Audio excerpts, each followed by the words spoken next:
Kriboy itu bukan ahli ilmu, nggak pernah ngaji, nggak usah diikuti. Dan ucapan si Kriboy itu Syiah, nggak usah diikuti itu ya hanya lucu-lucuan. Mengundang dua belah pihak, yang mendukung dan yang kontra, disuruh berkelahi di depan umat, dimasukkan TV. Ini semuanya cara yang kurang tepat menurut saya. Kita akan berbincang tentang hal yang lagi diperbincangkan di masyarakat mengenai cara kita beribadah, Ustaz. Jadi ada pernyataan bahwa khususnya doa. Jadi ada pernyataan bahwa kita nggak perlu berdoa dengan bahasa Arab karena Tuhan kita bukan orang Arab, Ustaz. Ya, Menarik, Ustaz. baik.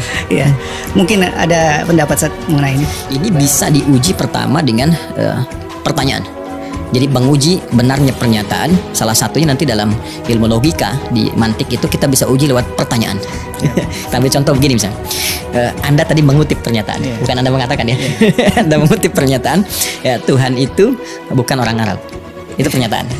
Kita susul dengan pertanyaan, lantas orang mana? Nah, bisa terjawab gak? Kan?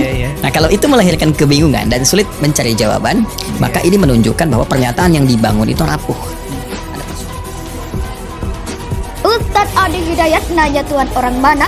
Langsung disekat Mat Habib Kribo. Pertanyaan bodoh selevel Ustadz tenar. Habib Zain Assegaf alias Habib Kribo benar-benar tidak terima dengan pernyataan Ustadz Adi Hidayat atau UA.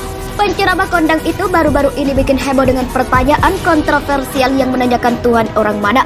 Menurut Habib Kribo, pertanyaan model begini tidak seharusnya keluar dari mulut seorang pemuka agama. Ini pertanyaan terlampau bodoh. Pertanyaan ini, lanjut Habib Kribo, mengkonfirmasi jika pemahaman UA tentang konsep ketuhanan masih dangkal sekali. Pertanyaan bodoh mengatakan Tuhan orang mana? Selevel Ustadz cukup tenar tapi lemah pemahaman akan ketuhanan. Pantas memaksakan Islam bau Arab, kata Habib Kribo dilansir populis.id dari laman Instagram pribadinya Kamis 10 Februari 2022. Habib Kribo lantas bertanya dengan mensifati Tuhan dengan sifat makhluk. Tuhan tidak tuli, Tuhan tidak punya kuping, kata dia. Adapun pertanyaan kontroversial UA itu sebetulnya dilontarkan sebagai respon atas pernyataan Kasat Jenderal TNI Dudung Abdurrahman dan pemikir Islam Emma Ainun Najib yang menyebut Tuhan bukanlah orang Arab.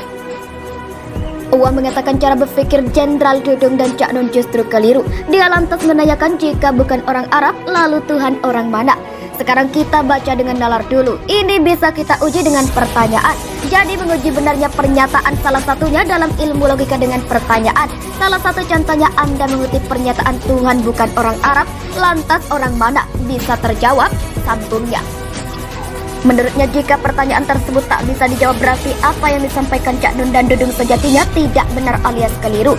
Kalau itu melahirkan kebingungan maka pernyataan yang dibangun rapuh. Karena sifat akal itu mengejar hingga bisa ditangkap dengan nalar, dianggap sebagai kewajaran dan dengan kewajaran itu ditransformasikan kepada jalan pikiran kita dan membimbing ekspresi tubuh kita untuk bersikap, tuturnya. Aktivis Nahdlatul Ulama Muhammad Guntur Ramli mengkritik Ustadz Adi Hidayat terkait responnya terhadap ucapan kontroversial kepada Kepala Staf Angkatan Darat Jenderal TNI Dudung Abdurrahman. Dengan gaya kebingungan, UA balik bertanya ke Kasat Dudung yang bilang Tuhan bukan orang Arab. Kata UA, kalau Tuhan bukan orang Arab, lantas Tuhan orang mana? Bagi Gun Ramli, sapaan akrab Guntur Ramli, justru pernyataan UA ini mencerminkan kekeliruan besar. Bagi saya malah dipertanyakan Adi Hidayat itu yang mengisyaratkan dia hendak menyamakan Tuhan dengan orang. Kalau Tuhan disebut bukan orang Arab berarti dia orang mana? Tegas Gun Ramli mendudukan pernyataan UA dilansir dari YouTube Cokro TV Kamis 10 Februari. Bagi orang Islam yang waras dan sehat logikanya tidak akan terlintas di hatinya hendak bertanya Tuhan itu orang mana. Sebab sudah pasti Tuhan bukan sebagai orang, apalagi berasal dari mana.